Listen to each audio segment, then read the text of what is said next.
Yeah, the last live episode I did got struck for having the word shit in the description. Yeah. And I had a little warning on. I'm like, fuck. It's not monetized. I got to go fucking hit that. Yeah, YouTube. We need an Elon Musk for YouTube. We need Elon Musk to come to YouTube. Yeah, if I can give him a pearl necklace, man. Jacob is here. What is up, Jacob? Good to see you, man. No offense, but I'm not giving my semen is not good enough for YouTube. It's not. So I am actually still watching the episode because I went over and did a live stream with that 70s rock band. Yeah. And it was a prog rock episode, and it's something Keith and I have been looking forward to. And we're with Paul Chatto too. He was in there with us. Oh, it was a great episode, a lot of fun talking about classic rock. But the fact is, I didn't get to finish the episode. I'm about halfway through it, and so I'm probably going to play it while we're here. And we just do our typical opening shit talk before we do the review. Did you catch this morning's show, Gary? Hey, just left church. What about this morning's show? I didn't catch that. Did you catch this morning's show? I heard you had a blast. It was a fun show. Yeah. Dan was in rare form. Yeah, very rare form. Strict policy. But you know what? After the show, we had such a really good after-show chat, the whole group of us. And it should have been a show itself, but we were talking about things that I really don't want to talk about on the stream. That's what was driving me crazy. We're talking about things I don't want to talk about on the show. And then, I led us away from it at one point. You remember this? Were you there when that happened? Led us away, and then immediately you went right back and went, stop it. Stop it. Just stop already. But it was a fun show this morning. It was a lot of fun. I even said it, reposted it, and I'm like, that was a crazy fun show. Tim is here. What's up, Tim? Martin is here. Hey, Martin. Hey, Martin, did you want to join us to handle the chat? I'll send you an invite. Of course, let's break all the rules. Copy clipboard. Go. I'm doing his accent. What I love about it, he's not from Mexico, so when he says yes, he says yes. He doesn't say yes. But it doesn't sound Milwaukee though. You have to give that Milwaukee accent. What does Milwaukeean sound like?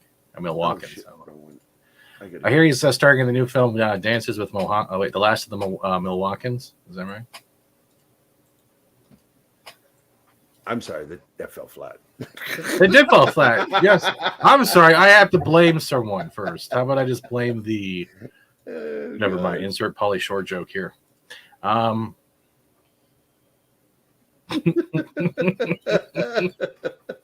Squeeze the juice. There we go. Yeah, we did that towards the end of the episode. We just kept going. No, he said juice. Yes. He loves juice box. Yes, he loves Capri Suns. He likes squeezing them juice box. I'll tell you what, Dan is one of the most entertaining people. He really is. He can just bring a show to life. Kill it, but then revive it. Yeah. He brings it to a right.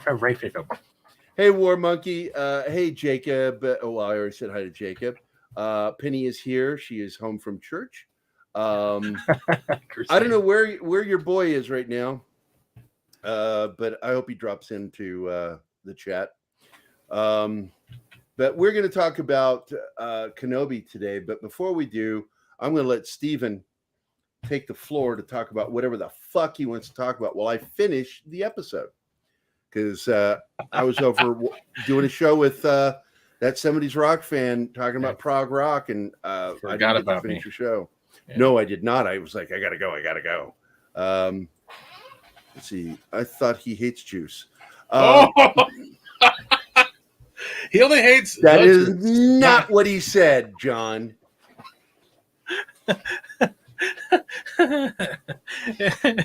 Oh, Outback Steakhouse? Nice. I like Outback. I love their Jewish blooming onions. I don't even know what to talk about. We didn't even really discuss that. I'm still demonetized. Check out my subscribe star. Supposedly reused content includes my own content, which is nothing but gaming and shit talk. So that's always fun. They want me, like, I'm trying to figure out, they're like, you have to prove that the content's yours. You mean the fact that it's my name right there in the top left-hand corner on my PlayStation? Yeah, that's ridiculous, dude. They hate me. It's all good because guess what? I don't know if I can say. Can I give my slogan that I have on my channel here? Yeah, man. It's piss off, YouTube. That's pretty much my slogan now. Because thank you, Crowder. Because they got demonetized again. Crowder got demonetized again. So yeah, I watched Kenobi. I already forgotten it because it was horrible, and I don't like it. Honestly, I don't like it. But if you like it, all the power to you. Orville. I'm still loving Orville, and I've been watching a crap ton of anime lately. That's about it. We got Gap Stargate in the chat. We have Coconut Shrimp in the chat. We have Das Wolf and the Man Who Never Smiles. Hi, John. We have War Monkey. A big fan of Bush. I just found out on Twitter. I don't know what type of Bush. I think 70s Bush. It's the best kind. Yeah, not really. I don't like flossing. It is flossing. I know. It's like a wire brush. Brillo pad. Yeah. I will like to criticize one thing in this thing so far is there's a scene in Kenobi where they land in an Imperial shuttle or whatever type of ship it was. Most of these things have weapons powerful enough to destroy a door built in the side of a mountain. And instead they have some dude sitting on a forklift holding a ground blaster and she's screaming fire. When literally you could have wiped out the whole door with the shuttle, the ship. I can't, because honestly, my problem with this Kenobi series, or at least lately, anything coming out of Disney, is they're talking to people like they're dumb, and it's not all. It's a broad stroke to all of us. We're dumb, and the thing is, you have the normies out there that probably won't see what other people see, especially people who are heavy into lore, history, and all that stuff about the whole universe. And they're just like, I don't understand why you're criticizing it, because they think criticism is complaining, and then from complaining, they start throwing the phobics, the isms, the esms, the ozums, the osms, the Osmonds, the Kanyes, whatever the hell they're throwing at you, and then you just shut you up. But the show's not good for me. It's not fun. It feels like an hour of me trying to hold in a fart. Well, and I'm in a scene right now where this is what they should have done in the first place. We should have never known she was a youngling. Mm-hmm. This is something that should have been revealed through at the end. Right here. It's episode 5. This is the moment where it gets revealed, but it gets revealed to him. But we already fucking knew as an audience, and we shouldn't have known. This is how bad of writers they are. They have no grasp on logic. I mean, she gets out of that shuttle and she gives the order, fire. And I'm like, at what? Nobody's given them an order to aim at any specific thing. We have not seen any order given. They're set up there in front of that door, but that doesn't mean they've been given a specific target. So I was talking to. It doesn't. I thought Martin, were you coming on? I sent you an invite. Yeah, and I'm not upset, Kings. That's it. I'm not upset because I have no expectations for this shit anymore. My love of Star Wars pretty much ended with the prequels. I can still go back to the Battle of Hoth. I can go to Return of the Jedi. I can go to the Battle Moon of fucking Yavin 4. And you know why? Because that's where I have the most attachment with those space battles. Red 3 standing by. Red 5 standing by. Yellow 1 standing by. Gold 1 standing by. Fuck all I need right there. And if I want to relive those, I can jump into Battlefront Starfighter. I don't care. I'm not upset at it anymore. I don't have the energy or respect to get upset with these series because I see how it is. Most people do see how it is. But we should be able to talk about it as adults, as fans, as appreciationists, as lovers, whatever you want to call your attachment to the Star Wars universe. That's including EU, books, comics, games, board games, tabletops, video games, and not feel like just because your opinion doesn't match another person, you're automatically a villain. And I think that's where the battle needs to start being focused on, is the fact that we can't even talk without throwing punches losing friends. It's like Star Wars is more polarizing than politics right now, and it's disgusting. I don't know where Star Wars is like. What's the rule, Gary? I think you told me this. Never talk about politics with your neighbors. It just causes shit. Yeah. Now it's don't talk Star Wars with your neighbors because it just causes shit. I'm like, when did Star Wars out polarize fucking politics? And I'm sitting there just like, well, I got to tell you, Mark Hamill, I don't follow his Twitter. He's an idiot. When he's talking about film, he knows what he's talking about. Mm-hmm. But the minute he starts talking politics, it's like, what the fuck are you talking about, dude? Keep your politics to yourself. Oh, him and his whole black Jedi outfit with the criminals are sus everywhere thing, where he was like, yeah, it was like looking at a Calvin Klein ad for anti-racism. It was bad. So now we have this thing. I'm transphobic. They are, on the series, they are letting something go that was really clearly obvious from the beginning, but I think is really badly done. Because I said early on that if you want to retcon things or ignore canon, the only thing canon that they should ignore for story structure, for a good story, is that either Obi-Wan doesn't remember or didn't realize when he saw the video that he is Darth Vader, even though he calls him Lord Vader in that video. And with their logic within the show, where they keep calling him Obi-Wan in front of Leia, but she's always like looking in another direction. So if he just happened to be mildly distracted, you don't hear things. So they could say that Obi-Wan was distracted by what was happening with the younglings, that he didn't catch, that he was Darth Vader, and then you've got a mystery, him trying to unravel who Darth Vader is. It ignores canon, but at least it's not shitting on canon. Well, it's true. Supposedly the rumor is also that this episode even destroys the Rogue One canon. Oh God, I can hardly wait for that to happen. Yeah. They don't know what they're doing. They don't know what they're doing. They don't understand logic. They don't understand story structure or how to tell a story. They don't understand how to use a plot device or crayons. And Chinatsky, I have been transphobic all my life because that is the stupidest thing to call someone because they don't like a TV show. I'm so transphobic. Yeah, when I see two V's next to each other, I just think of really old lady tits. I thought it's vaginas that got confused and can't scissor correctly. No, it's like a W, two very dangly fucking old lady tits. So I'm at the scene right now where Obi-Wan and she are talking through the door. You're hunting Vader,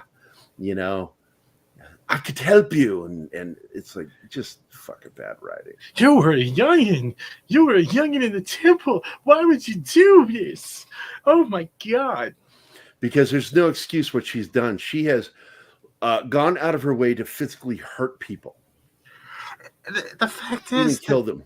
Yeah, that's this whole episode. Literally, she's not a protagonist.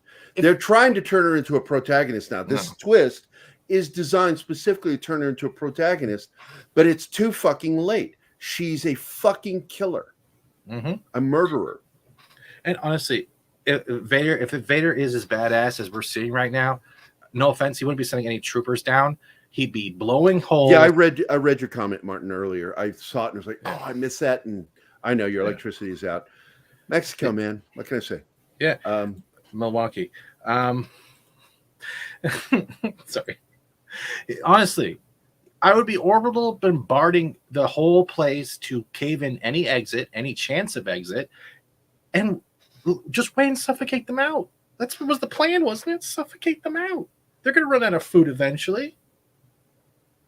Like, if you're literally cheating, I can't, because the more I try to think about this logically, the more illogical the writing sounds, and there's no attachment between any interaction with any of these characters. It's like they're wearing name tags at Walmart, and they're just called that. It's like a Walmart greeter called Obi-Wan, and then you've got the kids section of Leia, and then you have unknown dude with the Corellian cruiser number 4 who's trying to keep the door sealed with his Apple iPad tablet. What the is that? The dog? She is like absolutely got a lay on me, and she's looking up at me. She's got her little eyes looking up at me, just snuggled up in my arm. God, this fucking dog. I love this dog so much. But anyway, her saying, I don't need you. You failed us. You know, he actually, at the time when that happened, you know, when he was assassinating these children, murdering them. The thing is, Anakin's the one who failed. Anakin's the one who betrayed everyone with the clone so we see that her fucking argument makes no sense. He was your Padawan. So and I was busy trying to save everyone. And literally, it was the Padawan because we had the scene on Mustafar. You were supposed to be the chosen one. You were supposed to stop the Sith, not join them. And he's the one who. So that's it. It's like there's this unknown rage towards Obi-Wan, yet you don't know the full story. And didn't I call that episode 2 that she's going to blame fucking Obi-Wan? I fucking called it. Episode 2, I called it. She's going to blame fucking Obi-Wan. Of course. What happened. Of course. And she blames any of the Jedi at this point for not protecting them, even though a Jedi gave their life to try to protect her. Yeah, hold on, Gary. That doesn't matter. Gary, Orange Saber's bad, man. Orange Saber's bad. Well, she has a red kyber crystal. Yeah. And one of the things that we learned was that the kyber crystal tells you who the person is. It's sort of like, you don't pick the crystal, it picks you kind of thing. Oh God. So if her crystal is red, she's a fucking evil fucking person. Mm-hmm. What's it? I just forgot his name. Mace Windu was purple. And the way they explained that away, because he just wanted a purple lightsaber. It's actually frustrating. Was that he was mixed? He used both the light and dark force in what he does. Mm-hmm. That he was one of those gray Jedi, and I like that, And but I just find this ridiculous right now. I'm watching this fight. The stormtroopers were all lined up in front of this door as it opens, and all the people on the other side are lined up in the open instead of taking cover. It's just fucking stupid. It's Last Jedi. It's literally the Last Jedi scene with the doors shut except smaller. I was having flashbacks of the episode where Nog lost his leg and that battle with the Jem'Hadar right before he loses his leg. It felt like the same type of thing except badly shot. It's like they're trying to write to make it sci-fi. It is still sci-fi fantasy, isn't this? Isn't Star Wars supposed to be sci-fi fantasy? It's supposed to have imagination, but we're seeing nothing but scenes being taken from everywhere else but their own creativity because they're hiring and I need to point out too, if with as many stormtroopers they got in this episode, and they're using the 501st, I'm telling you again. Why only 3 in the fucking transport in the last episode? Why were there only 3? That was so fucking dumb. I don't know. I don't understand why they did. He just killed 6 stormtroopers and a fucking probe droid. But those 3, they were too scary for Obi-Wan. He had to surrender. I swear. During lightsaber action, have you and McGregor in there. We got stormtroopers and we got music. Fans will eat it up. Well, just don't worry about the writing. There is no writing. And it's like, well, you're just being too harsh on the series. There's writing. There's one more bad writing. Yeah. And see, that's what I was told too, Dustwolf. And when I read some of the books back in the 90s, was that the kyber crystals assume the color of the force you wield. So if her lightsaber is red, it's a dead giveaway. What they should have had in there is like, she should have not killed anybody or hurt anybody. That all of it should be done in power play, except for the only people she hurts are bad people. And that the lightsaber she has is actually one she took from a Sith. Oh my God. Hold on. So it stayed red.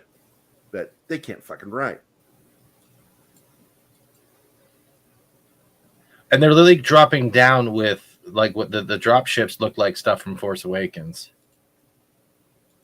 But we're seeing the opening scene from Force Awakens. And I'm still confused by the one scene. Go back. Go. Again, relying on fucking Leia again. All right. Can I share this? It wasn't a small adult. There were a lot of females there. They had to send Leia up to deal with it. Can I share this? It's a pause. I'm not going to play it. But remember what I was talking about? Those are motherfucking blasters on the fucking wings that fold up. Aimed at the door. Aimed right there where it needs to go. Yeah. But you got the forklift dude on the left going, I'm Walmart Jimmy. Let me shoot the door. Yeah, I like guns. The logic of this show is nil. And the door's so quiet. Is there an actual hangar bay exit somewhere else? Why isn't that side covered off? Why isn't Reva just used her powers like she did in the tunnel to stop? Well, the fact is, Dust Wolfen, if she had taken this, and that's what I would have written in there, is that's not her lightsaber, that she took that from somebody and killed them for it. That way it stays red, because once the crystal is changed, it's changed. So, hey, Scribe Light. Yes, Scribe Light knows what I'm talking about when I start digging into story structure and how to use a plot device. Yeah, Reva. Yeah, what is it? Cuts through the door with her lightsaber in half a second. Yeah, I know. Because she's super better than Qui-Gon and Obi-Wan when they had to cut through a blast door. Oh, yeah. She's stronger. She's strong. So she's looking for a red breaker right now. I'm just like, oh, my God. Will you stop talking? She's constantly talking back to adults. I don't believe for a second Princess Leia was like that. No. I'm not going to say it out loud. This one. Yeah, and that's what I was talking about, what Scribe was saying. And these look CGI'd right now. Do you know what I mean? Even the stormtroopers look very bad CGI'd. You can tell by the way the asses and the waists aren't matching. Yeah, they probably have about half that number and do a digital, whatever you call them, digital doubles. They're all standing in the same position. Well, they are soldiers. Yeah. I'm not going to make fun of that. Okay, same. I will make fun of the scene early when they part ways for her to walk through. That is the most uneven fucking make a hole I've ever seen from supposedly trained military soldiers. Worst make a hole ever. That doesn't look like would call it. That's what you call it. If somebody's approaching, they'll often yell, "Make a hole," and everybody fucking parts ways. The dude that's at the blaster cannon, the heavy cannon, that's literally looks like someone just put a 3D printed model over top of the film crew camera. It literally looks like the camera. Look at it. It's literally a film crew camera. What are you talking about? All right, look at the stormtrooper. Yeah. Behind Reva. Right. That's a film camera. They just put stuff on it. Look at how he's standing. I don't think they did that, but it is similar the way you mount a camera. Yeah. But God, this is such a bad show. I am over halfway through. Angry. She's always angry. Always angry. I think the only character I like in this show so far is the fucking lifter droid. You're right, Gary. They did use half. The rest are CG. There's the real ones. That's the other thing that bothers me with the droid. It felt like they just took out a land Solo, the Solo film with very similar head shape. Elbot, and the same type of thing, sacrificing for love of a human, even though they have no emotions. And they made it like they do show now. That's been something right from the very beginning, very human. Like the anthropomorphism of droids is an absolute staple of Star Wars. 3PO is a worrywart and R2's a fucking adventurous, go fuck yourself kind of droid. Yeah, I'm going to fucking help these people because I care. I love Princess Leia. And that's supposed to be a thermal detonator? Where? No. What she's holding. Oh, I haven't gotten to that yet, motherfucker. I'm sorry. That is not a thermal detonator. I'm sorry. There's no finger grips like it usually has. What we've seen in ROTJ, unless I'm seeing a different variant. This looks like a silver bath bomb to kill stormtroopers. It's there's God, Jesus Christ, with the fucking slow follow of her face where she's crying. And I get so tired of this, the excessive use of drama. Excessive use of it in this show. Excessive to the point where it's nauseating. It's not good. It's bad. She hates juice. We all know this. Apple juice, as I recall. Or grape juice. Sometimes orange juice, too acidic. She is, though, a fan of kosher juice. Yeah. I heard she has a That's for all you people that had to survive our show this morning. She has a hankering for, like, the kosher kielbasa as well. Kosher kielbasa. Yeah. It's all beef, no pork, man. All right, I'm still watching this. I'm fucking so irritated. This droid's protecting her, and she's crying, and it's standing over her, kneeling. I think it just died for her. Yeah, I think it's dead. The lifter droid. Now she lifts the thermal detonator, whatever that is.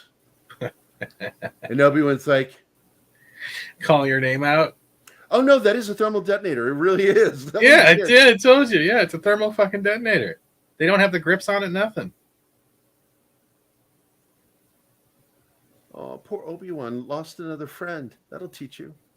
Yeah. Jedis aren't supposed to have friends, Gary. We all know this. Matt Damon. Quick, let's cut to the throwaway character and make it really dramatic for him. Yep, there he is. I'm watching it right now. All right. Pan back to support Black Kai number 4. Let's cut to that really awful person that did help them a little bit, but he's really taking money from people. He's a con man. Oh yeah, he's got to have his moment. It's Forrest Whitaker light. Yes. I laughed when they made her the Grand Inquisitor. I try not to remember this. Tell her to stand down. Well, Kenobi is already ours. And so now we go flashback to Anakin and him practice fighting, and he's getting too aggressive. And you're being so aggressive, Anakin. Stop. You singed my hair. Stop. You're gonna burn your Padawan tail, you jackass. Oh my god, this is so bad. This show, honestly, I'm loving. Now, don't get me wrong. So I'm good. loving seeing Christensen. I He love looks seeing old. Obi-Wan the Vaders. Well, they digitally tried to work them, but you can see the smile lines. Yeah. Because this is supposed to be at the same time as Revenge of the Sith. And Kylock, you almost scared me there, but even if you did like it, I wouldn't hold it against you. And that's bullshit too, because Obi-Wan absolutely had his fucking ass. They're refighting the fight in a practice bout. They're doing a practice bout where we already know. Yeah. Look at that digital de-aging.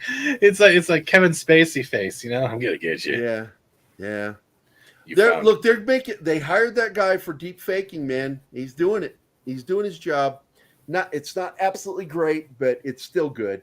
It's better than what they did with Luke the first time. Yeah, looks like Jack Nicholson. There's Martin. He is here. They have electricity again, so he is in the behind the scenes handling our messaging chat.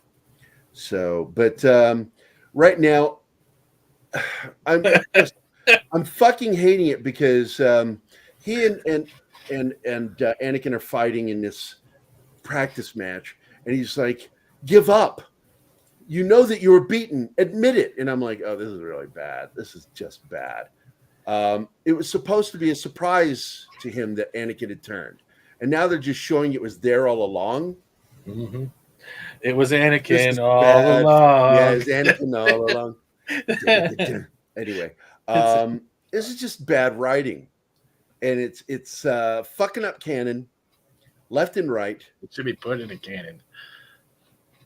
See, look, here. This is what bothers me.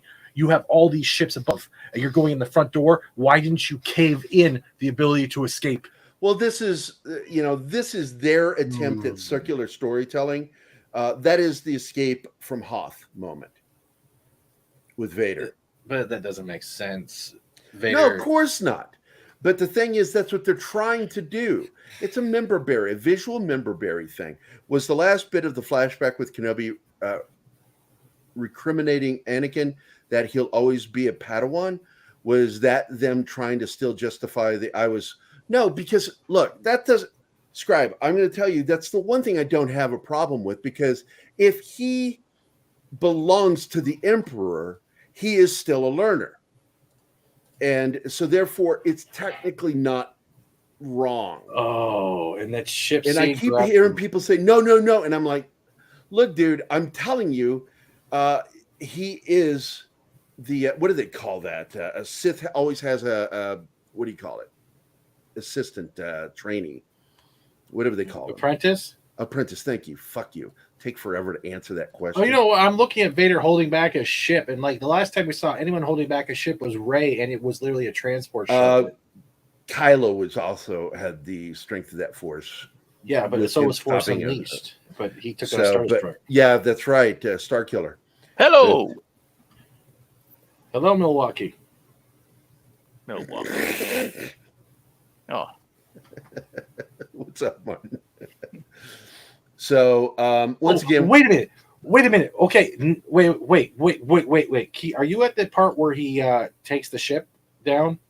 No, we're at the scene right now. I'm watching the scene where the secondary character is talking to him after what's her name died. All right, there's a scene coming up, and let me know when Vader pulls down the ship. Let me know when you get to that. I'm nowhere near it yet. I don't think. Right, I think I'm about 5 minutes from that. Because there's something that bothers me with that, because I don't see any type of underground bunker yet. Disney literally put a scene in here. I think to fight. There are other ways to fight. There are other ways to fight. I think there's something in here. I think there's a subliminal thing that I think we just got from Disney. Was a silent "fuck you." I could be wrong, but in this scene, it was their visual representation of bait and switch, and they did it with those ships and Vader. Vader is the reminiscent of the old fans, and what they did with the ships means the bait and switch, the silent "fu." I think Disney actually put that in episode 5. Oh my God! Thank God! Here's Leah up there fixing things. Oh, she ran into her little droid. She's not a friend. mechanic. This is so important. This is so important. Star Wars is. Finish it.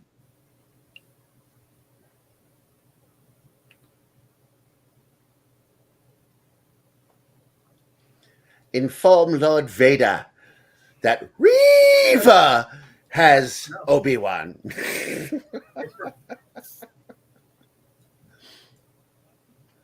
She is a better actor than this fucking character. I'm telling you right now, this is so badly written.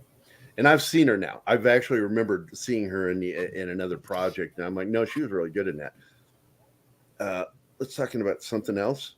I don't know what we're talking. We're talking about Star Wars. What? I'm a little confused by that.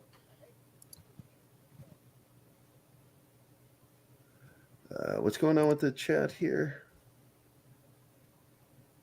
Oh, Stephen Ransom, what's up, man? Let me know when you get to the ships and stop it, Gary. Let me know if what I say is right. Yeah, I'm still at the capture scene right now, and Vader hasn't even arrived yet. You know, Obi-Wan's on his knees. Yeah. The white man's on his knees to a black man. Oh, that's a good point. Yep.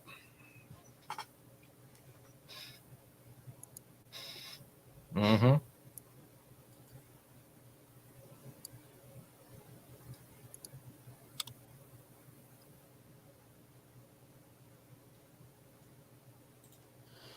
You know, this could have been a good scene if she hadn't been such a fucking evil character. There's no second ship in the scene. All the deaths look like they just stuck their dicks in something and realized they're stuck. Shinatsky. I'm watching you, Shinatsky. Yeah, man. Kind of like pulled out a Glock and put like fucking blasted that bitch. No.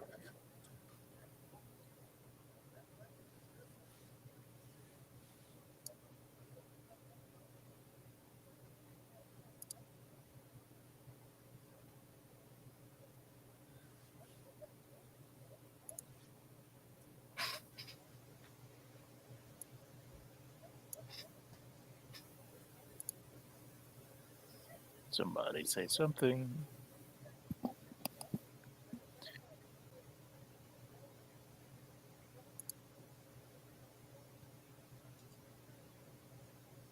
Gary? I'm sorry, I'm watching the show. Anakin, It's okay. What did I miss? Oh, nothing. I'm just I'm trying to figure it out. I'm trying to figure out where the second ship came from because it's not there. There's not even a sign of it's oh my god. Yeah, she landed in one of those shuttles by herself. There's no other shuttle. Where the fuck did he just come from? He just walks up all of a sudden. Mm-hmm. Or he was in the back of the shuttle the whole time. No, she said he's coming. Yeah. So that means I don't understand that at all. That's weird. Like I said, there's no they're using the names of the characters as a way to deliver story, but they're not giving story of the characters. They're not telling a story or the emotional value of those characters and why they have such attachment. You're not even writing villains as good villains. You're writing villains as irritable people you meet at a Starbucks lineup wishing they just shut the hell up and choke on their macchiato.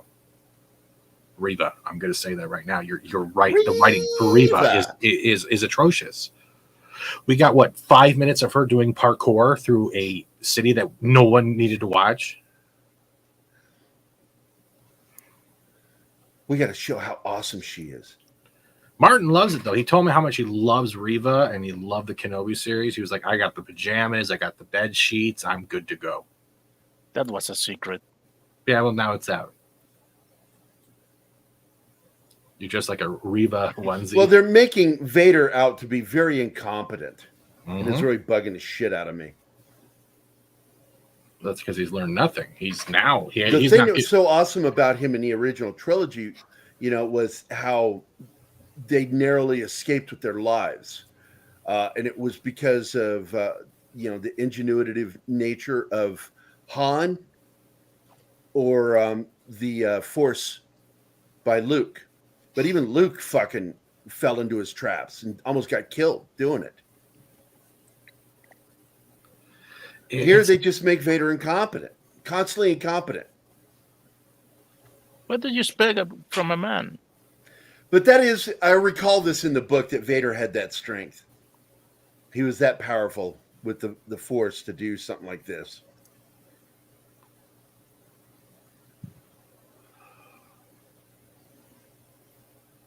Holy shit, that was cool. What? I'm sorry, that was fucking visually very cool. What? Ripping that fucking ship apart. Okay, now stop it, rewind it, and where'd the second ship come from? There's nothing behind it. No, there's nothing behind it. There's your bait and switch. Well, there's no fucking ship that he came on either. But the thing is, that's I know what you're saying. I get what you're saying, that it's a bait and switch, that's not the ship you were supposed to know about. No, that's what they're saying the whole series was. Kept from you that there was another one. No. Misuse of a plot device. No, the bait and switch is those ships saying you were expecting something about Kenobi, but we told you something totally different. It just came out of the same room. Yeah. It came out of the same chamber. No docks. How the fuck did he not reach up and grab it too? And where did it come from? Because there's no doors shutting, there's no raising, no shadows, there's no nothing. Like, where did he come from? There was already a shuttle back there behind him. Just one. Room for one. They're in a little valley. I don't know, man. Like I said, this show has an absolute fucking issue with logic. He can kill 6 stormtroopers by himself and a probe droid. But those 3 that weren't even aiming at him when they showed up in that troop transport with the gate up, so he could have just shot him in the head. Where did the second cruiser come from? Oh my god! It pops up right behind the one he's tearing down. Like it wasn't there even in the scene. Like the way they shot the scene, it is not here. I'm going to share this again. I know it should have been something subtle that they showed that there was another ship already there. Yeah. All right, now hold on. All right, Martin, is this up? Yeah, I'm done. Can you put this? Wait, hold on. All right, so hold on. Where is this go? Oh, all right. Here's the ship he brought back down. There is nothing there. Nothing there. Tears it open, and then magically, there is a goddamn ship through the windows there. No opening loading dock, no hidden compartment, nothing. This ship just appears. Yeah, they should have given you a little more of a nod before doing that. It's stupid. Oh, fuck. They didn't even go like, "Hey, you ready?" We're ready. As soon as the imp officer came out of hyperdrive early at Battle of Hoth and alerted the rebels, which allowed them to escape. Vader should kill himself for the same failure now. This is just. Wasn't dead that fake guy? It's like they didn't even check the film. She's gonna try to kill him here. No, she's already been. No, she did. She drew down on him. Yep. They overcooked my coconut shrimp. Get more shrimp.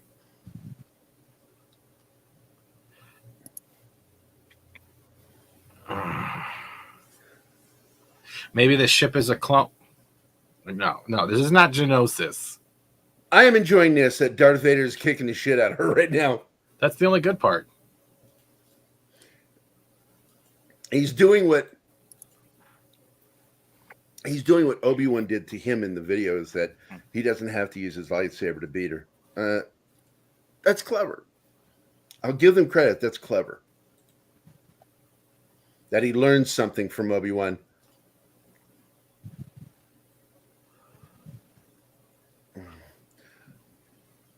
I hope she dies here, because she's earned it. Uh-oh. She let her anger overtake, and that's what effed everything. Oh, he split up her lightsaber for her. This is so far the only thing I've enjoyed so far. But other than that, it's he's still kicking the shit out of her. Took her sabers from her again. Oh, this would be kind of nifty right here if he did the double blade scissor on her fucking head like he did Dooku. Yeah, it's just there's something, I don't know what it is. Maybe it's the delivery. If they had seriously, are you comfortable? I'm sorry, my dog is like just sleeping on me. If they had treated her background as a mystery instead of a reveal early on, I think she would have been a more interesting character. Get away from how awesome and amazing she is and just get to how driven she is. Don't show her doing bad things, doing things that seem bad on the surface, but having her hurt people unnecessarily made her a villain, an absolutely unredeemable villain. And this episode would have been good. That is what would have made this episode good. Hey, Gary, read what Valiant Renegade has to say. Yeah, Scissor. Fuck you, Valiant. I'll send him an invite. I invite you on shows and you never show up, you son of a bitch. I love Valiant, you, Valiant. come on. I'm going to bill you. Yeah, send him an invite. I love Valiant, man. I always talk about him, man. You know, God, man. Him and Culture Casino are two people.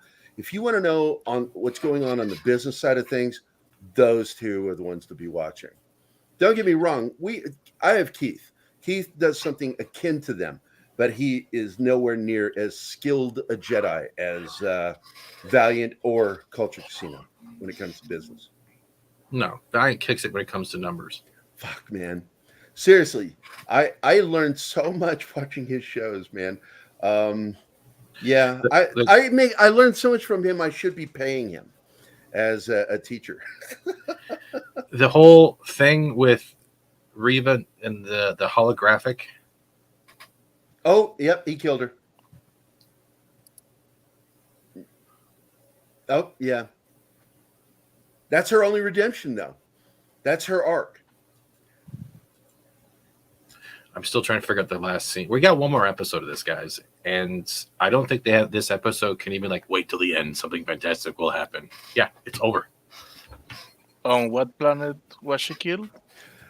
Yep. Somebody told me the real Inquisitor was not dead. Yeah, you already knew that. Well, they don't. If you don't see them die on screen, they're not dead. Mm-hmm. They will ruin it. It's a strong white male, Kylock. They would ruin it. They would ruin it.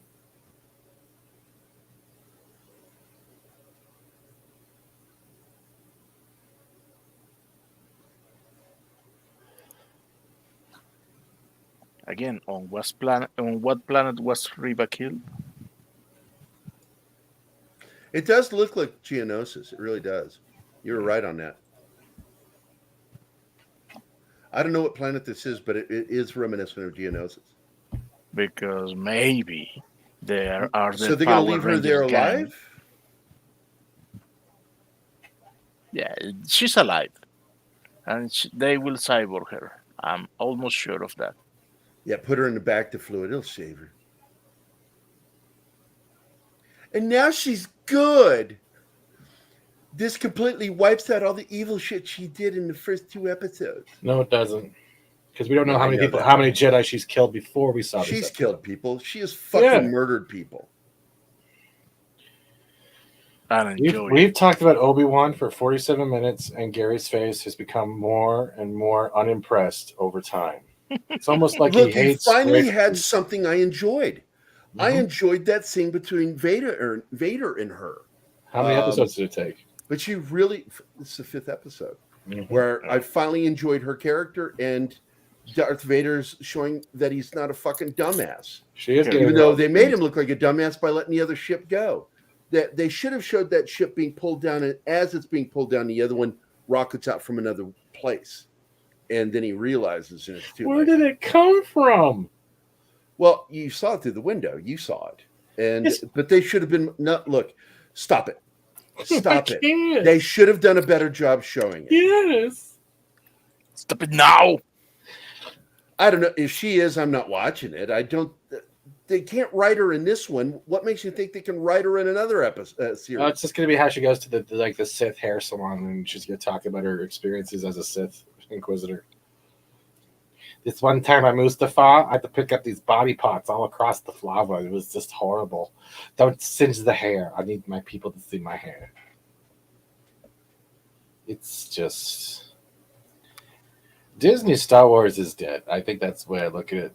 It's just dead on emotion, dead on delivery, dead on character, dead on writing. It is dead on anything creative. And I think they know this, so they treat normies and new fans like they're dumb kids watching cartoons. But this isn't even this. If this was a cartoon, yeah, you'd have a lot more freedom. But there's nothing in here that would make it a solidified cartoon. It is now. it is I'm really frustrated. The Luke scene? Because she's, because I still have 5 minutes left on the show. And she's discovered the hologram of, so, but if she is not who she's been pretending to be, why is this a problem? She's ousted. She's no longer part of the Empire. They've left her for dead and told her we used you. Oh no! She's so why is she interested in this at all? She's going to be a Padawan under Obi-Wan and help protect Luke, and she's going to sacrifice herself. You know, normally I say the only thing more gay than this is 2 grown men fucking. I'm going to tell you right now, this really beat that. If that's what the case is. Hey, I called the Inquisitor. I also called And anybody who actually has an issue with what I just said, let me tell you something. There was nothing incorrect with what I said. Yes. It was biologically correct.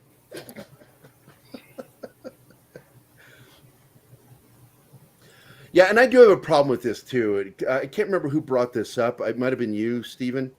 that brought up I think it was you that said something about the age, because right now Obi-Wan should be gray-haired. Mm-hmm. He should already be gray-haired. He's not. They have a time problem because we're now only 10 years away from A New Hope. So he should already be showing that gray, and they're not there.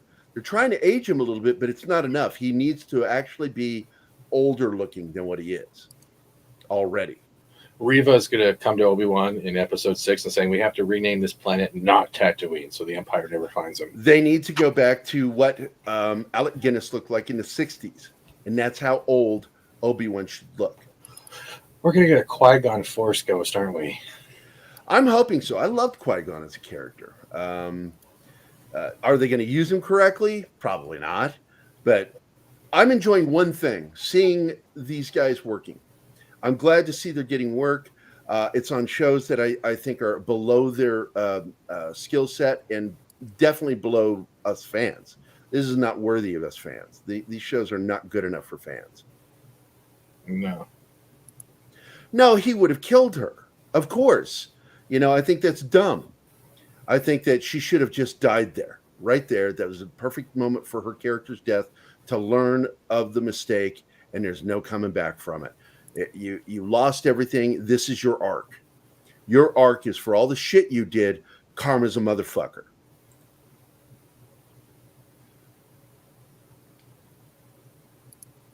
Never heard that phrase. All right, I learned something. Thanks, Norm.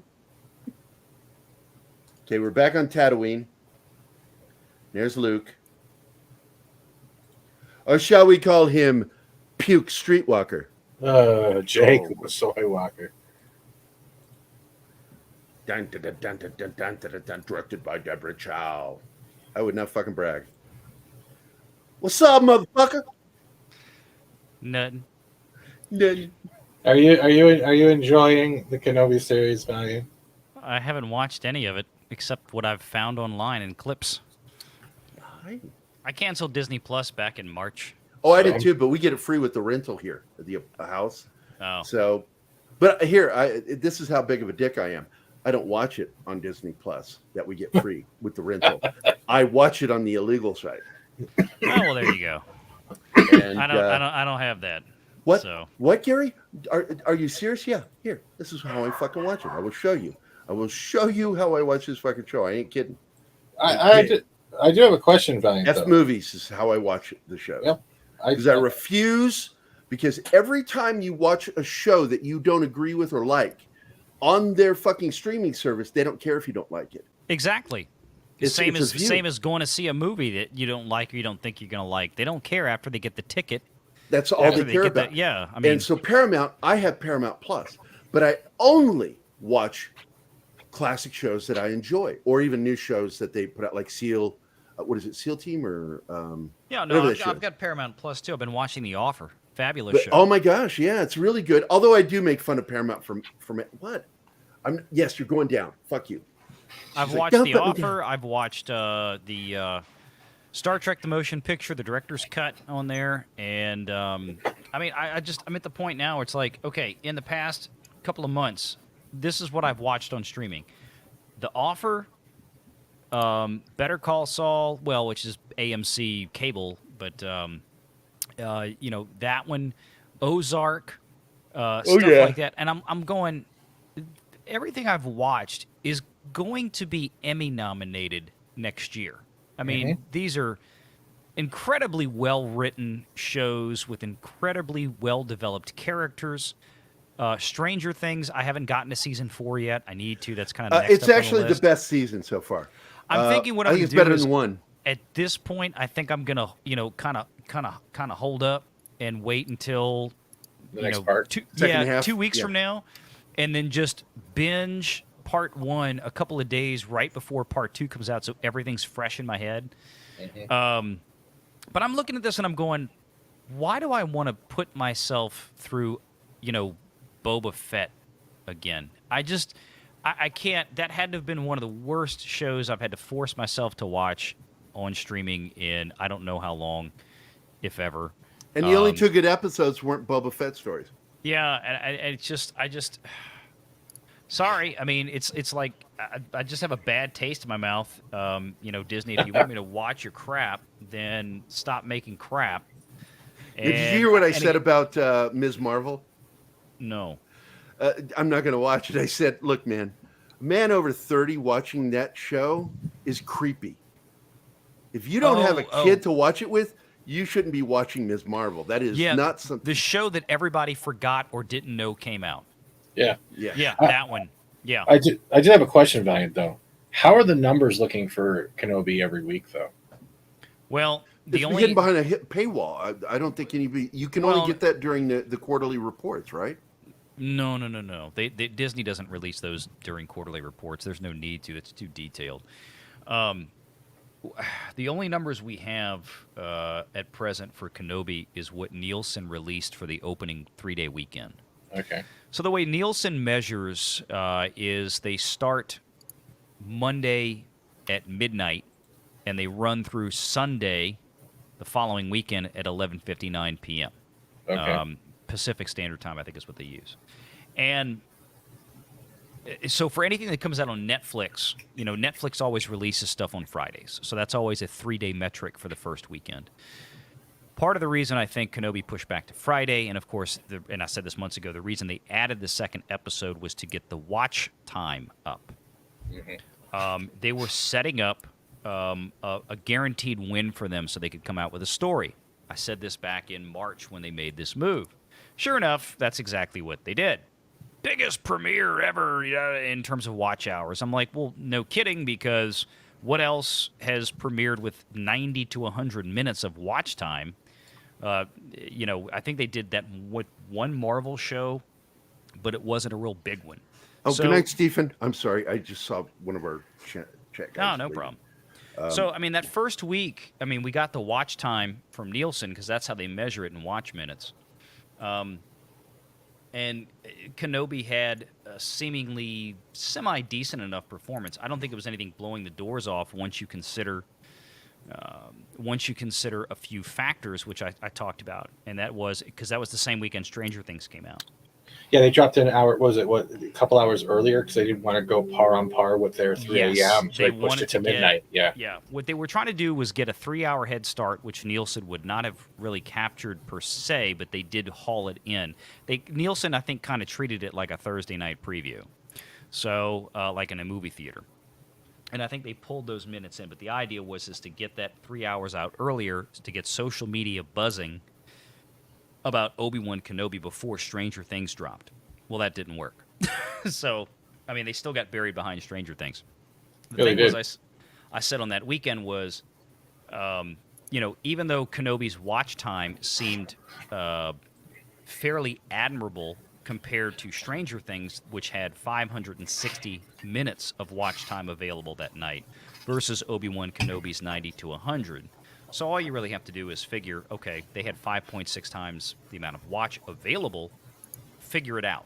But the problem is that, of course, with only 90 to 100 minutes of watch time, there was a lot more rewatching of those first 2 episodes during that weekend versus Stranger Things with 560 minutes. 2/3 to 75% of the audience didn't make it through the whole thing. Only about 25 to 30% binged. Stranger Things? Yeah. Wow. Binge the entire thing. And that was that was actually a few metrics from Samba that I don't always trust their numbers of viewership anymore, just as I've learned how they've been operating.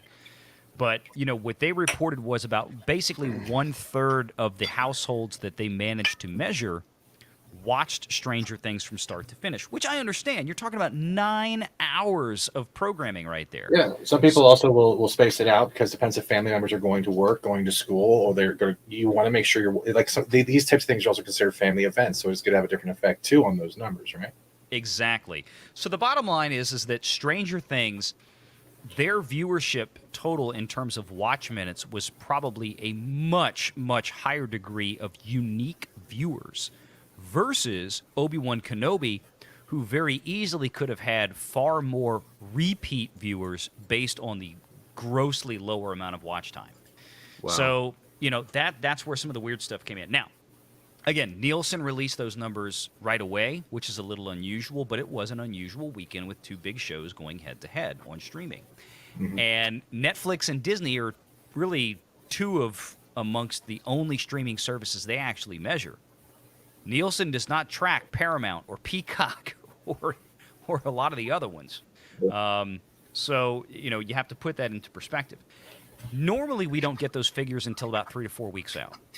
Now, So, in order to see what the first full week of Stranger Things and Obi-Wan Kenobi, which would have included the third episode that dropped that following Wednesday, you're probably not going to see that for about another 3 weeks. I have one more question to add as well. With everything that's going on. Hi, Arwen. And I want to question the emergency meeting that's supposedly happening tomorrow with Disney.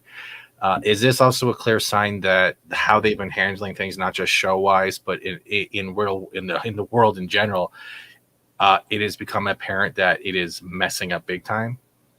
Because they're now under that $100. They're at 98 now, and it feels like is that a red flag that Disney is failing themselves? Okay, I've heard the rumors about this emergency meeting, and I don't know exactly what that means. I mean, is that the board? Is it the top executives? Is it this? Is it that? I mean, having meetings periodically is not uncommon. I don't know if it's emergency or just something that might be relatively stock standard. But as far as the stock price is concerned on Disney, look, I think I talked about this Sunday when I did a live stream with the whole Disney stock price thing. There's a lot of things affecting Disney right now. I can tell you straight up that when it comes to the Wall Street folks, the financial analysts, the big investment banks, none of them are talking about Star Wars or Marvel or the shows on Disney Plus. None of that doesn't amount to a fart in the wind when it comes to Disney's bottom line and their operating income. What drives Disney, first and foremost, is still the theme parks, absolutely. Parks and merchandising, parks and resorts. And then you've got linear television, which is your traditional delivery, your cable, your satellite, your broadcast, ABC, ESPN, all that kind of stuff. That is a huge driver. I made a joke, well, not really a joke, but a statement on Twitter the other day. I said, look, the SEC, the Southeastern Conference, in college athletics, that contract is worth far more in operating income to Disney than Lucasfilm right now. So, I mean, multiples of it. So it doesn't. But here's the thing. The bottom line is this. When Disney decided to go into the streaming arena a few years ago, that changed the dynamic of how analysts looked at the stock. So Disney had always been around for several years, would float between 100, 120, 130 a share up and down. They were a steady performer. And then when they said, we're going to be a streaming service now too, well, that put them in a different category. And that's the only reason at the time they exploded up. They really got overinflated to $200 a share. And then they came back down to earth when a lot of analysts, they're starting to realize, especially with Netflix and everybody else, that subscriber growth is not the end-all, be-all. I've been saying that for years because operating these streaming services is hyper expensive, way more expensive than a lot of people anticipated.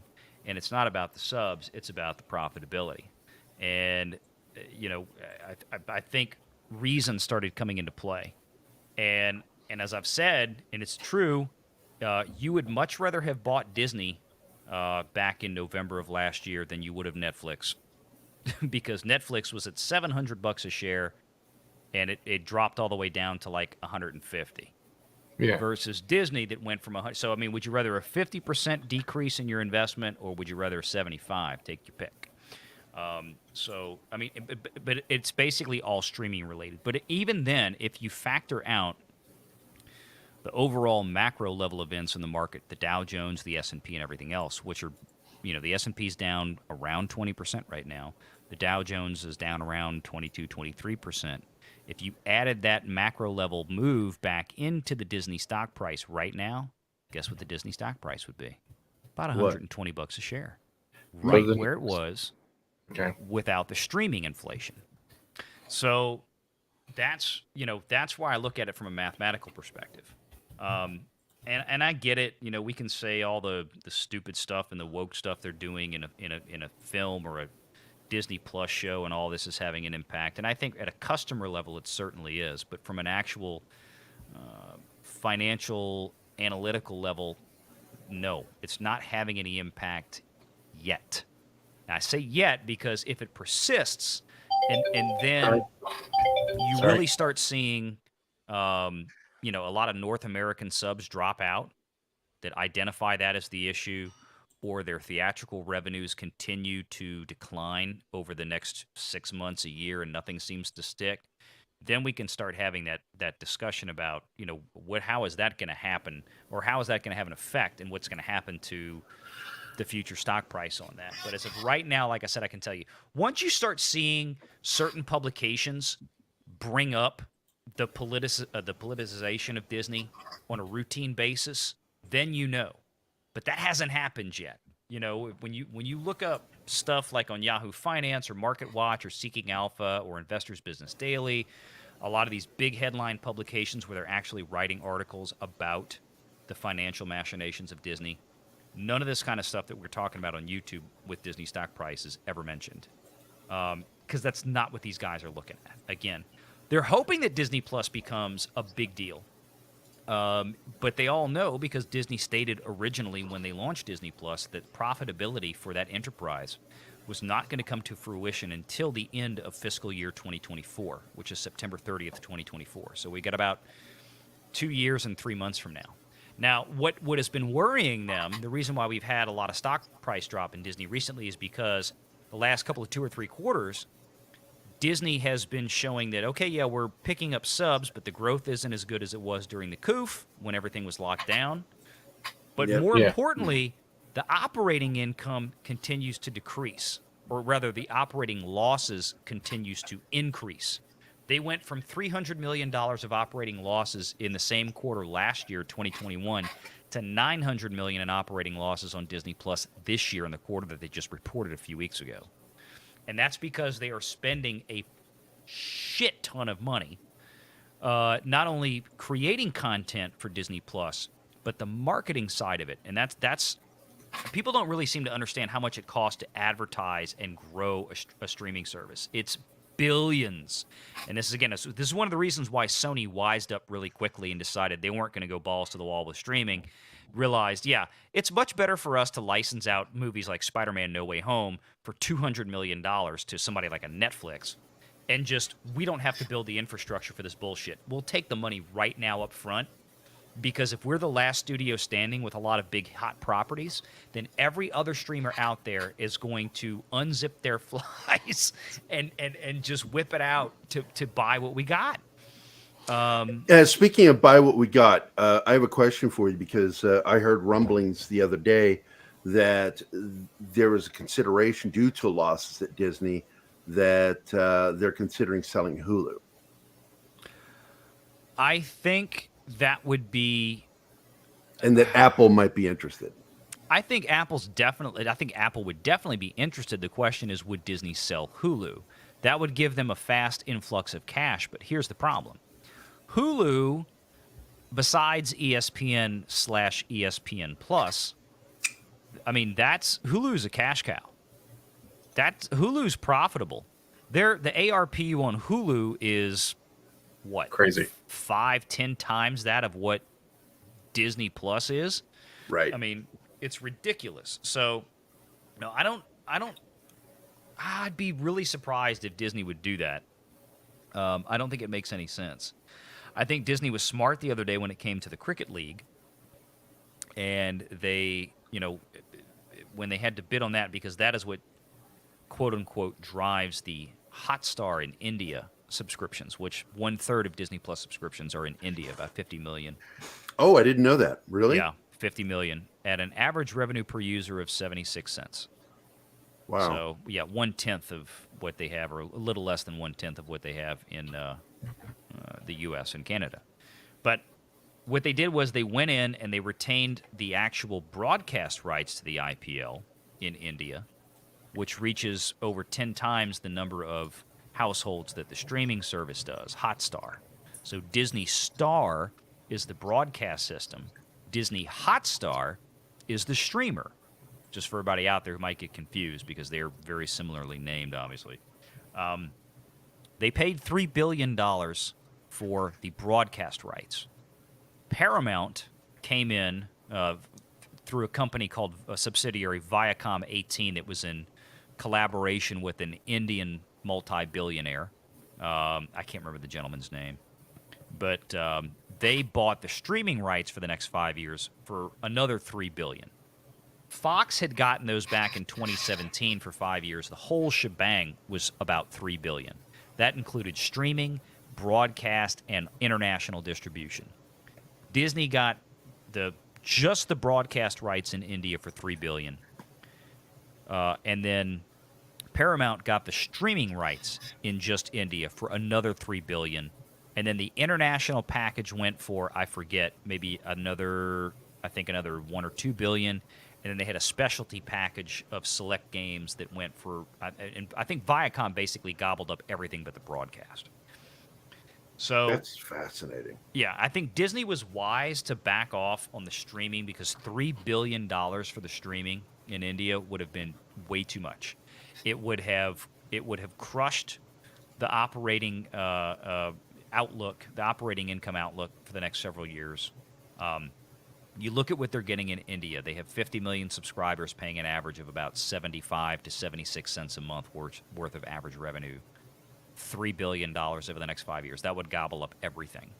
And it was funny because analysts this past week have been coming around to the realization that, it's probably okay if Disney actually were to shed several million subs in India because it's beating them up. Now, what Disney is counting on is that the rest of their content that they produce with Bollywood and everything else, the rest of the content that they have available to the streaming audience in India is robust enough to where their losses due to the lack of streaming for the IPL, the cricket league, that Viacom picked up just the other day, that their losses won't be as abrupt, But they have time to plan because they still have it through this 2022 season. It's the 2023 season that will begin next year that will go to Viacom.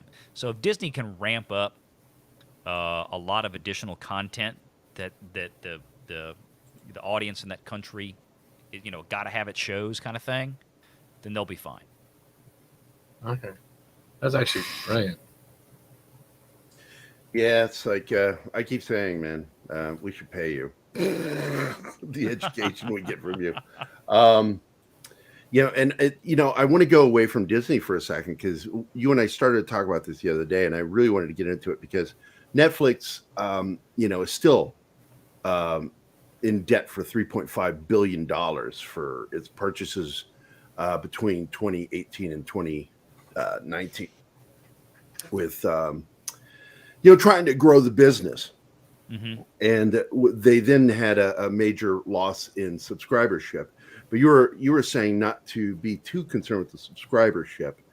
And I was curious then, because I like what is happening with like Amazon. Amazon had IMDb TV, which has now become, Freevee? I forget. It's one of the free streaming ones that has ad revenue generating. Mm-hmm. Like Pluto TV is amazing. Yeah. It's like basic Hulu, Yeah, what Hulu used to be. Yeah. Hulu, when you first got it, you watch free TV shows for watching commercials. And that's how they started. And I would like to see that go back because I think that is actually where they could be making a lot more money. Am I right or wrong there? The Netflix would go back to make more money for what exactly? I'm basically, if they did, because I heard rumors that there was an interest in looking at making a platform version of Netflix. It's still Netflix, but it's a version where you pay less money for ad revenue. Oh, yeah, no, they're definitely going. And that way, they could finally get rid of that debt because they've already announced they've been carrying that debt.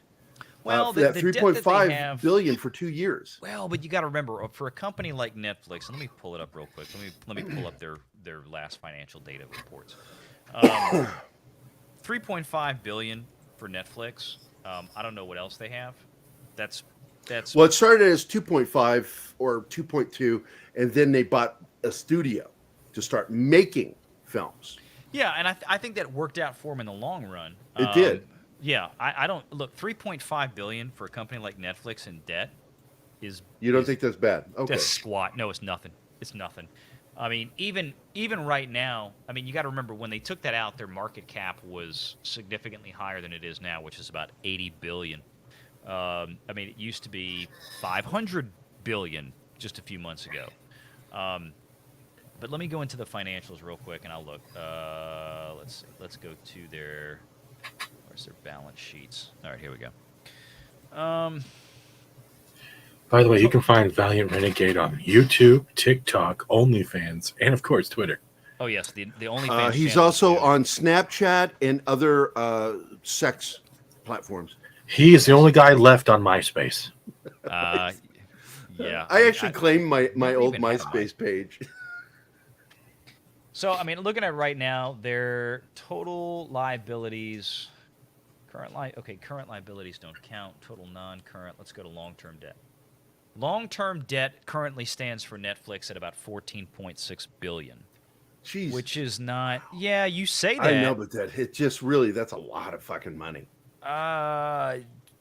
Warner Brothers and Disney have way more. I mean, that's why I should say AT&T. Well, I've always looked at them as the ones because Amazon and Disney both had very deep pockets, but they got hurt. Disney in particular got hurt, and of course, Amazon's money doesn't come from entertainment side; it comes from everything else they do. Yeah. But I mean, look, even for a company like that having $14, $15 billion in debt, I know to us, the regular folks out there, that sounds like, oh my God.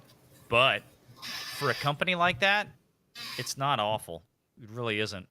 I mean, anytime you're in business at that scale, you want to use other people's money. You always do, because especially with interest rates. OPM, that's right. Other people's money. I mean, it's why use your own money when you have that kind of leverage like Netflix does, and you know their interest rate on that debt is probably an aggregate of around 4%. I'd bet, just because of their power. But here's the thing, I mean, they're fine. They've got cash flows. Netflix is one of the few streamers out there that's actually turning a profit, and they will continue to. I mean, yeah, they lost 200,000 subs out of 220 million in the last quarter. They projected another 2 million subs that they would lose, and a lot of that was due to shutting down in Russia with that whole situation. Right. Again, you're talking about in the aggregate 1% of their subs. It's piddly dunk. Now, what Netflix has figured out, though, is that there's a lot of opportunity out there, and I think they rode this train as long as they could with having these, premium subscription platforms. But they are, and I said this in a video probably about a year ago. I said Disney is going to have an ad-based tier, and even Netflix is going to have an ad-based tier, because eventually it all has to come back, because there is nothing like the power of advertising and revenues that will drive quality shows. The problem with all the streamers, including Netflix, Variety magazine did a great study on this in the last month or two. And it showed that basically within about the first 30 days of a show's release, like let's take Stranger Things season 4.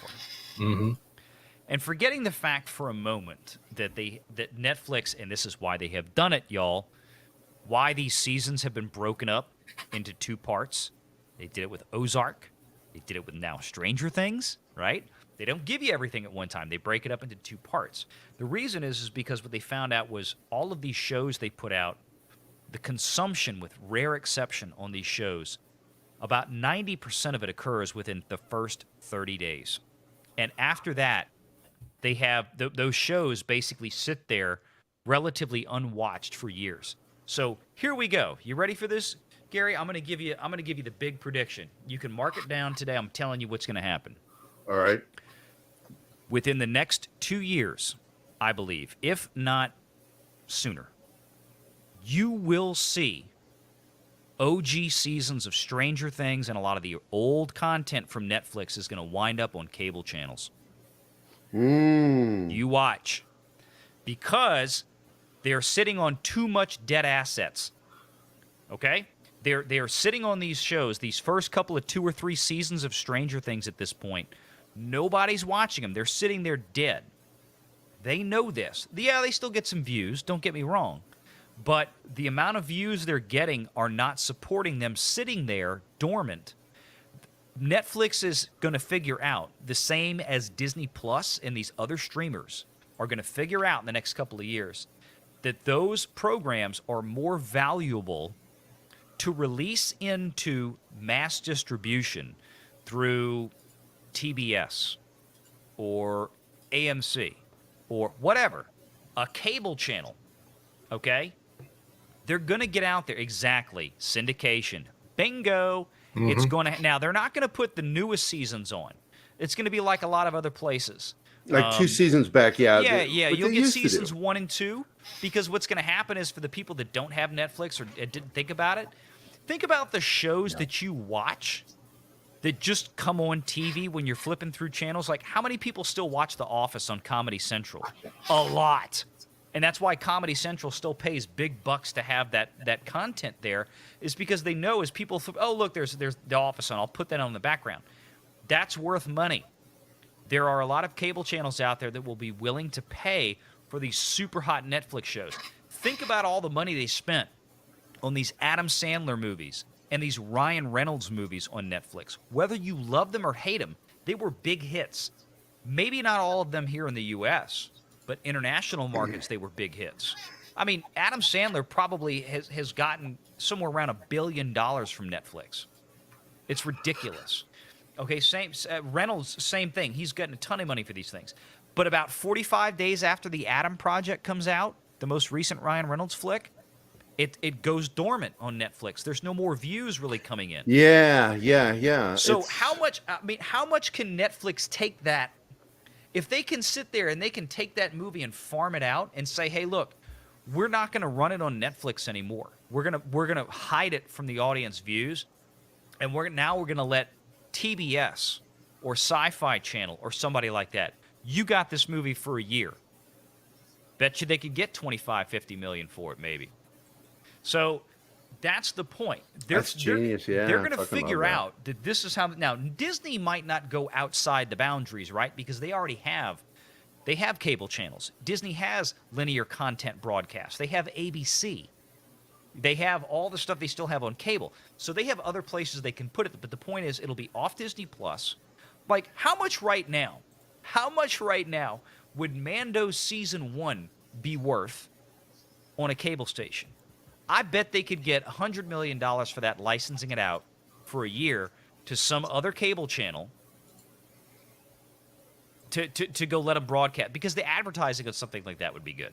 Yeah. I mean, it's going to change. All of this. Okay, Mr. Tickle Trunk, that's good, because look, Netflix, I don't think they're ever going to go like all in on a weekly model, and I'll tell you why. Netflix, unlike everybody else, has a swath of new content coming out constantly. Nobody else has this. Yeah. Paramount ain't got it. Disney ain't got it. Peacock ain't got it. HBO Max ain't got it. Nobody has new content, fresh content coming out on a routine basis like every Friday, like Netflix does. Well, for the mere fact they've been around the longest. Well, the way Netflix has done it is that they've mastered their streaming service like you would a variety YouTube channel that goes live and has different things every day of the week. But they've mastered just for the Friday. And while you're waiting for that, you go in through old shows that are being added on, so you have something to fill that void. They're never out of that cycle. While you see, like you were saying, with this like Paramount Plus or Disney Plus, they're relying more on their specialty miniseries to hold people over with no rewatchability. Netflix doesn't really do that because there's always something else to go on and go through, right? You can always pop on Star Trek again, or TNG or DS9 or X-Files, something else going on, and you're never really bored with it. The problem is finding it all because of the way the whole platform is set up. Amazon Video is horrifying for that, though. Sorry, I want to... No, that's right, and that's just it. Now, will Netflix have some shows that they might release week to week? Yes, I think they will go that route. But I don't think they're going to abandon their binge model because it's too, like, for example, they haven't said this yet, but this would not surprise me. So, Squid Game Season 2, we know there's going to be one, right? Cobra Kai as well. One of the biggest hits that Netflix has ever had. A $20 million investment that Netflix turned around and placed a $950 million, almost a $1 billion internal value on that show after it released because of the watch time around the world that it had. Now, that show, when Season 2 comes out, will drop either all at once or they'll do a two-parter, which I think they're probably more likely to do now, especially after Stranger Things and Ozark and some other ones. They'll do that. However, the Squid Game show that they're talking about doing, like they're actually going to bring in 456 people and do a game show based around the very popular series. Obviously, nobody's going to die for real, but it's going to be a game show. That's the kind of thing that Netflix absolutely should do a week-to-week release.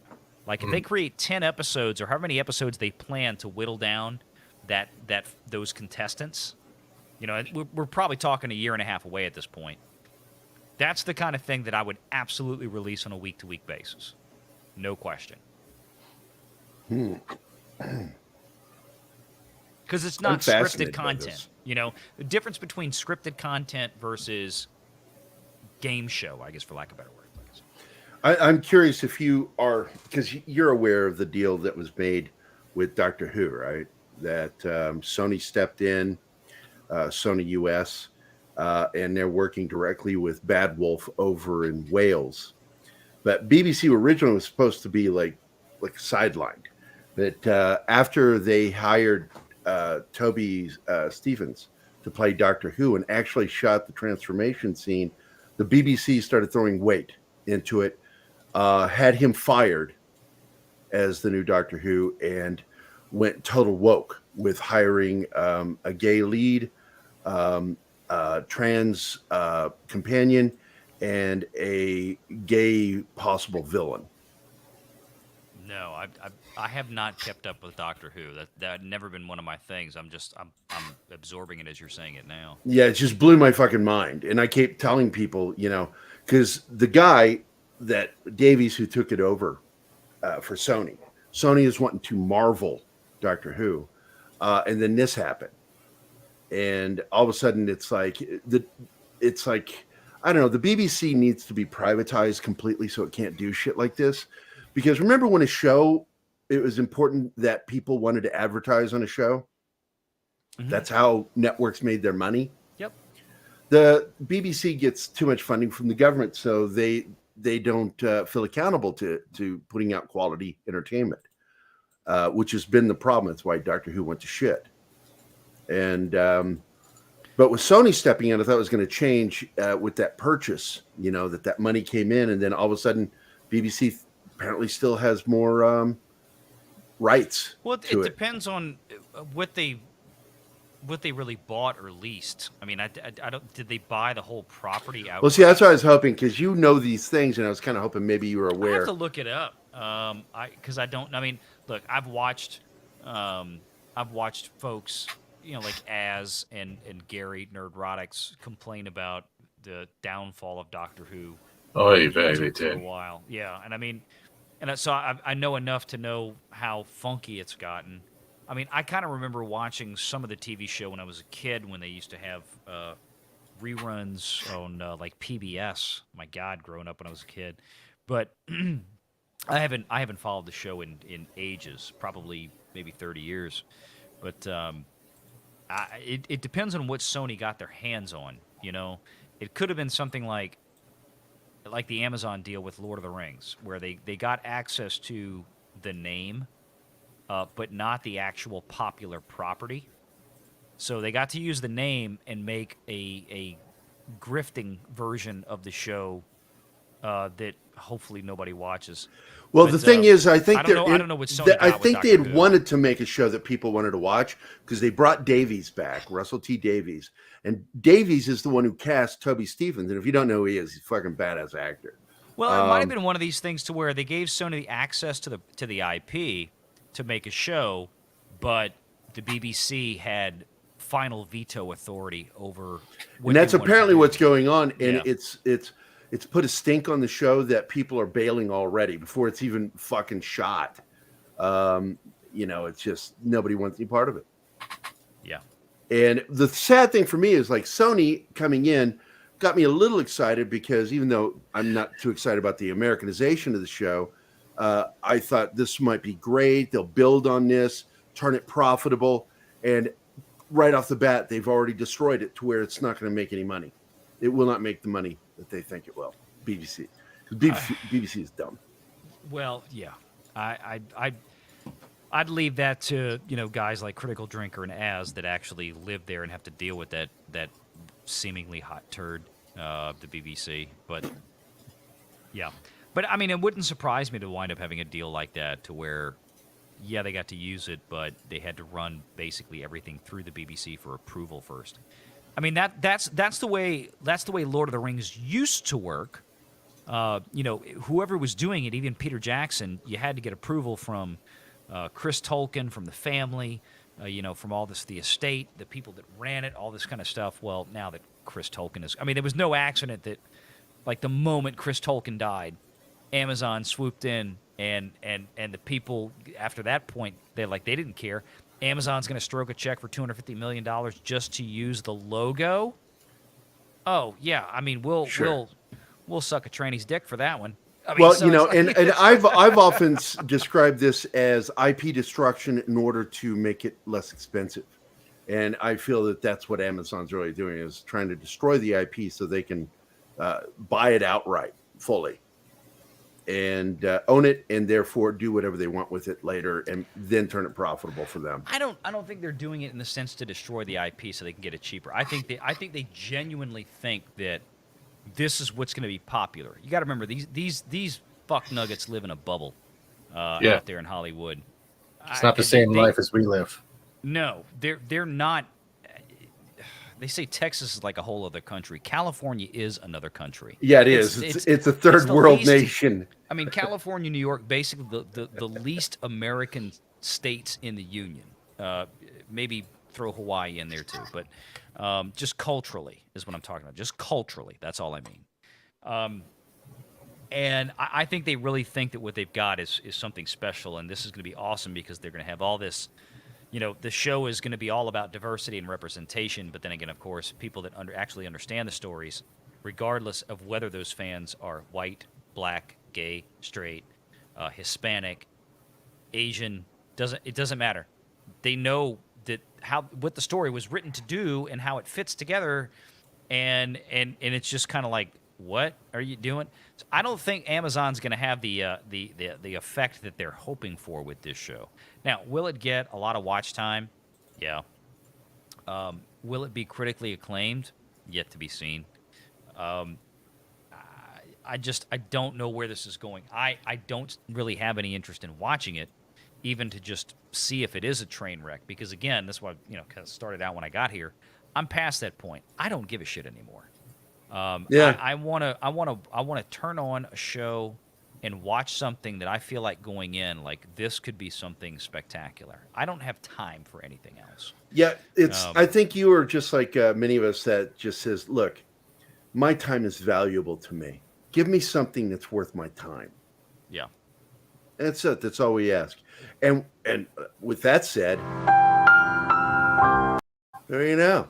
Exactly. But I'm going to go ahead. We're going to wrap up now because I got to actually get back to doing artwork. I haven't done any art today. I'm streaming all fucking day. Yeah. But thanks for dropping in, man. Because if I say it all the time, you and Culture Casino are two of my favorite shows to watch, and where I actually feel like I walk away with more knowledge, than I did going in. And you two, you in particular, are an absolute force to be reckoned with when it comes to business and when entertainment. So that's just me saying nice things to you. Yeah. And Tom is here. Hi, Tom. Hey, Tom. Tom does the salute. I was going to say I could invite you on, but the fuck, man, I'm done. I really need to get back to work. I've not done anything today. I streamed this morning left that and streamed with what's his name, 70s rock fan. Oh yeah. We talked about prog rock, and then immediately left that show and came. I just lost Steven. The fuck happened with Steven? There he is. What the fuck? I don't know what happened right now. That was the weirdest shit ever. But I want to thank you for coming on, man. Because normally it's just Steven and I, but man, getting a chance to have you on is great. Oh yeah, I mean, based on where I'm sitting on the screen, it's Pride Month and all, so I'm the bottom. Yeah, and everybody knows I'm a power top. So, but somebody called me an ass kisser. Look, man, there are a lot of guys. We're very grateful. I'm very grateful to having a lot of you guys as friends, because I feel that having you in my life enriches it and makes it better. So if that's kissing ass, then I'll fucking pucker up and do it every day. Because I feel very lucky. I'm very lucky to have the chat we have. And we share chats with a lot of the shows. You'll see a lot of the people in our chat over on your channel, over on Midnight's Edge. Everybody, it's such a great crowd. And they're also very supportive of our shows. Yeah, Kingsport, Cal, that was right. This morning's show was 3 fucking hours. Dork Knight took over my show, man. Oh, he took it over all right with... no, don't say it. Don't say it. He has this thing about orange juice, and I'm not going to get it. He says, man, the juice. And I went, what did you just fucking say? He goes, well, I mean, you're acting like the juice. Or YouTube is acting like the juice. And I'm like, stop saying it. I love Danny. He's fucking awesome. Do you know Dork Knight at all, Valiant? I know the name. I don't he's on Salty Nerd a lot. He's on our that's channel where I know a lot. it from. Yeah. Okay. He's a regular on ours. Yeah, you don't watch us. Fuck you. Usually when y'all do y'all's Friday show, it's TGIF. kind of like, TGIF. I think because are y'all in Eastern or y'all Central? You are in Central too. Okay, I'm Eastern. Okay. So yeah, usually at like around 2:00 on a Friday, that's when I'm trying to get a bunch of last minute stuff done at the office to try to get out of there. So that's why I usually don't make it in or catch at least the first part of the show a lot of times. So that's usually why. During the days is hard for me. I was trying to go on. Actually, I told the guys at Sci-Fi TV for me the other day. They were trying to have me on yesterday, Tuesday. And I said, let me see what I can do. It's in the middle of the day, but I'll try because they've been asking me for a while. And then I realized I was like, nope, I can't do it. I had a client call me. I've got to go do a meeting. That kind of shit happens all the time during the day. So that's usually why. Yeah. Oh, now, Tom, you son of a bitch. Look at you. Midnight's Edge After Dark, $10. Draw me like one of your French girls, Gary with Stephen F. Where's my $500, Stephen? It's right there. Right there. Yeah, and Tom's another guy, he has helped us so much over the years. And I always refer to our show as the illegitimate child of Doomcock, Nerdrotic, and Midnight's Edge. Because those are the 3 shows that I was watching when I told Keith, hey man, you do the shows, I'll direct. And when he showed up, he's like, I'm not going on camera unless you go on it. I'm like, oh, you motherfucker. So now I do the shows. And Keith shows up every once in a while. Never on time. But so he's the smarter one. He is smarter. He is. I tell people all the time, I might have a high IQ. That doesn't mean I'm fucking smart. But Tom, thanks for the $10, man. For you, I'm going to play my favorite moment from Get Shorty right here. This is just for you. Movie. Fuck yeah, I do. This is a great moment, and this is directed just at people who. Please, is it the scene where he punches Chili? No, punches him? But this is one of my favorite moments with DeVito. You're squinting like you need glasses. Well, what do you? Look at me. What? What I'm thinking is, you're mine. I fucking own you. But what I'm not doing is feeling one way or another about it. You see, you're not a person to me. You're an entry in my book. That's all. You're just a guy who owes me money. Oh, hi, Valiant Renegade. Hey, Vigilante Renegade kisses. Vigilante Renegade. Oh, you finished reading it. Thank you. But XL. yeah, I got to tell you, Get Shorty is like one of my favorite films of all time. Oh yeah. And I wish they had kept the scene in there, but I understand why they took it out because of timing. You know, they didn't want to lose the movement of the story. Where Ben Stiller plays a young up and coming hotshot director, and fucking I just forgot his name. Great actor, Gene Hackman. Tells him this story about, you know, he was starving, didn't have any money, and he took the last of his money to buy a candy bar at the dollar store. And at the dollar store, he heard the lady talking to the cashier about the latest film with Robert Redford and Jane Fonda, and how, you know, they love the relationship and all this shit. It just going into the story and the drama of the moment. And he says, you know what they didn't talk about is how they shot the fucking scene. Now shoot the fucking scene before I hire somebody right out of college to do it right. And I fucking, why is that not in the movie? But I get it. Barry felt that it interrupted the story and went off on a little tangent. But it had a great payoff joke because he kept sitting in the wrong seat. Chili kept sitting in the wrong seat. And it led to that gag, the punchline for that gag where he turns and looks to see if there's a name on the chair when he goes to sit down. God damn, now I'm gonna watch that movie again tonight. Son of a Yeah. Now that outtake is, I think, available on YouTube now. But yeah, it is such a great fucking film. It understands character and how important character is, because not one character in that film, and this is my writing background. Here we go. Not one character can have their dialogue switched with another character. That's good writing. Mm-hmm. The character is in the dialogue. And that's when you know you're dealing with a good writer. And of course, the guy who wrote the original story is brilliant too. But because I read his book. Didn't DeVito do some work on the adaptation? Yes, he was directly involved with the adaptation. That's what I thought. And you know, yeah. I got to be honest, I think he's still alive too. And this blows my mind because he wrote the movie with Paul Newman, the Western, where nobody says his name until the end after he's dead. He says, I never even learned his name. His name was Russell, John Russell. Oh, not Hondo. What was that? Hombre. He wrote that, you know. I fucking love his writing, dude. Can't think of his name right now. I'm always losing my memory when it comes to names. Keith does it too. I always laugh because Keith will go, I don't know if you've ever seen this when I do this to him. I said, hey, Keith, what's that guy's name that was in that movie that directed that film and starred in this other one? And he gets that look and he goes, I don't know. And he starts troubling over it. And I said, if only we had the means to go somewhere online maybe and look that information up. That was this morning. Yeah, I did it this morning and made this joke because, again, that was all about Keith. Because I'm giving Keith the chance to look it up. That's why I'm saying it to him. And he never thinks that's why I'm asking him. And I did finish the super chat Tickle Trunk. Thank you for the $2 Canadian pesos from our fuck yeah, dictatorship.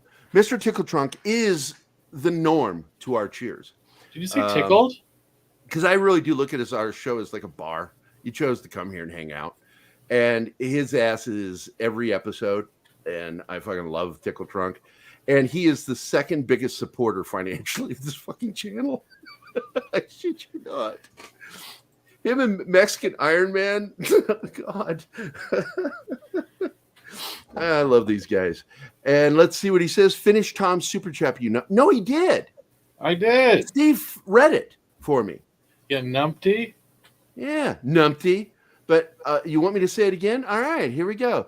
Draw me like one of the French girls, Gary, with a J. Stephen F.U. where he's, where's my, then to Stephen F.U. Where's my $500? Oh, hi, Vigilante Renegade. Kisses XOXX. Which I think the double X's don't mean kisses. I mean, I think he wants to fuck you. That's disturbing.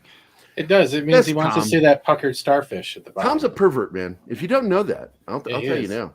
I can tell you stories about that guy. Absolute fucking. No thanks. No, I don't know anything about it. I just make stuff up. But thanks again, Mr. Tickle Trunk, and fuck you with your numpty. Trickle Trunk? Trickle. Yeah, he's Trickle Trunk when he's got an FTD. Everybody's tickled. And if you don't know, by the way, Valiant, Penny J is Dork Knight's mom. Oh God. He's working. He's actually doing work tonight. But what did you just say? Are you retarded or never learned to read, Gary, with the J? No, Steve finished it for me. He did. He finished reading it for me when I caught him doing it. They don't listen to me. They just listen to the speaker move. That's it. They don't. It's like how Steven's talking. They have like a white noise machine that automatically turns on. What are you talking about? But anyway, Valiant, I know you're out of your depths. You're like, okay, Gary's doing that thing that he does, and I'm just I'm quiet fine. now. I'm just everybody just got home a few minutes ago, so I don't have to run anyway. But that's it's time for us to end the show. And man, I appreciate it. We don't normally have people on with us, but deeply. Yeah, he always seems to break the rule he told me not to do every time. I do not tell you. I don't order you. I'm not the boss of you. Look at how red you're turning. You're lying with the J. You are a lying cunt. That's what you are. Net C for I'm Canada. sorry, Valiant. I'm sorry. Gary. Oh no, it's fine. I'm gonna let you two girls with penises figure this out. Yeah, figure this out. Hey, girls is We'll a have term a from the slappy trans fight. community. Don't fucking appropriate nothing. Oh yeah. Sorry. He says I stumbled. Tom says I stumbled through that like someone with Tourette's. Turrets? Turrets. Yeah, I saw turrets. Yeah, I knew what he meant though. He's probably doing voice to text. Is that the like the dyslexic version of Tourette's? I think so. Okay, I hold on, goddammit. Martin. Okay, I'm done being an ableist or whatever istophobe I'm being. We love you, Tom. You're a good friend. Valiant, thanks for dropping in, man. And I want to thank everybody that showed up in the chat. Arwen Avalon, Brett Cohen from Australia. Brett Cohen is Australian for I'm here. Cam's Crash Course. Christopher Moonlight Production. He's a good friend of mine, filmmaker, special effects guy. Das Wolfen. Would you like to touch my monkey, Das Wolfen? Yeah. Dr. Dragon. Best name for a fucking cartoon villain. It's Courtney's Fellowship of Oddballs. Courtney, we love you. Kingsport Cal. Gap Stargate. Kylock is a good friend of mine. Lindsay the Cynical Geek. Louis X Sparrow. Mr. Tickle Trunk. Norm. Penny. Dork Knight's mom. Piers Bronson. Real Wade Nation is here. Scribe Light. Love you, brother. Stephen Ransom. Shinatsky. I'm watching you, Shinatsky. Sil Abdul, of course, who has the Scoop Center on Thursdays. And he's a partner of mine on the Scoop Zen, where we talk about Gary. Okay, there's an important announcement. Yes, I'll get to it. I will get to it. I hate orange juice because I don't like losing my place. The Peter Vinkman fan site, Lovely Sherry, War Monkey, one of my two favorite monkeys, Zax, aka Kyle, Awesome One, Dave Bob, and of course Tom from Midnight's Edge. I want to thank all you for being here, and Kingsport Cal for your $5 super chat. I can send money too. I just never have any good questions unless Dork Knight's in here doing stupid stuff. I'm glad I randomly found this channel, Gary. It's real, and we're glad you're here, King Ports Cal. You're a really good guy. Stand up, and I actually appreciate a lot of your opinions when you're in there. I may not always agree with you, but I really do appreciate your opinions, especially when you're hitting on people. The only person whose opinions I don't give a shit about is Steven. That's why I do a show with him. That's why I fucking talk over him and interrupt him because he's a little shit. By the way, what juice is your favorite and which juice do you hate the most? Yeah, Dork Knight's in the chat. Yeah, I know. That's why I said it. What is your favorite juice? Yeah. Which one is the juice you dislike them? And the best part is a lot of people in the chat that knows what we're talking about because they were here. Strict policy violations this morning, brother. Jesus. Exactly. For you and your $5 super chat, I'm going to give you, let me see. I'm going to give you one of my favorite military ones. Here we go.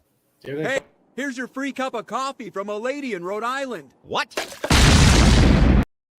You don't have it? That's not kosher. I wanted a kosher super chat. So dark. It's dark like dark coffee, the way I like my coffee. Yeah, so I want to thank everybody for being here. Valiant, thanks for dropping in, man. I deeply appreciate it.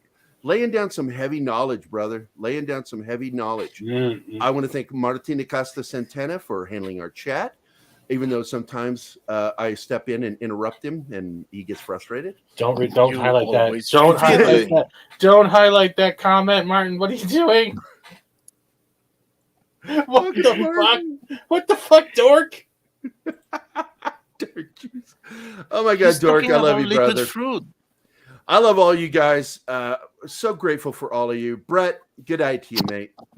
I've got it. Brett, I'm going to send you an invite for a private chat because I'm going to tell you my favorite Australian joke. I'll send it. You friended me on Twitter, I hope. If not, friend me quick so I can message you. Tickle Truck, you son of a bitch. He's trying to keep me from ending the show. He does this, Norm.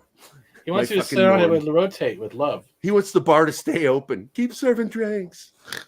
That's my $2. Anyway, I love you guys. We will talk later. And like I said, Brett, get a hold of me on Twitter right now so I can send you an invite because I got to tell you this joke. I don't want to wait. And with that, let's get the credit. What credits do we use for this now? I don't even remember. You can find me different titles. Fuck it. I'm going to go with this one. All right. Bye, guys. Hey, guys. Thanks for watching Pop Culture